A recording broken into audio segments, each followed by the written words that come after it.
The Invisible Store of Happiness gets its name from Laura and my practices. Essentially, at the beginning of the project, I presumed that there'd be loads of similarities between us, and quite quickly we realised that we were very, very different practices. So we found the one thing that unites us both is this absolute joy and love of making, and how that gets embodied in all of the things that we produce. And that was the thing that we thought, right, we've just got to pile that into this and make this whole project completely about that, the joy of making. So within this piece, Laura brought this sense of scale and an understanding of how to respond to a space. And my half of the bargain was to bring skills in terms of making. So typically Laura works with willow, which is very fine, and it's very, very supple and flexible, and her only tools that she takes to site typically is a pair of secateurs.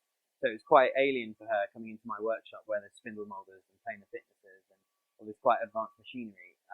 But the whole point in this is that we really wanted to put each other out of each other's comfort zones, explore each other's disciplines, and learn from each other. In order to make the piece weavable, we had to cut it into really fine strips and then soak it for a few days, because it's kiln-dried hardwood, so it's actually very, very, typically it's quite brittle and hard and dense. We had to convert it back into soft green timber using water, either steamed or soaked.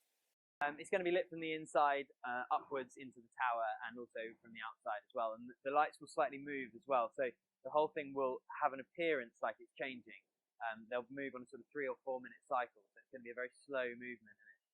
I've seen it, it looks quite a little bit eerie. The making part of this piece was 6 weeks continuous work, so there's been a lot of work, and then we spent the best part of 6 weeks also designing the piece in the first place. I think we filled up 2 or 3 sketchbooks just coming up with ideas about how the thing would look.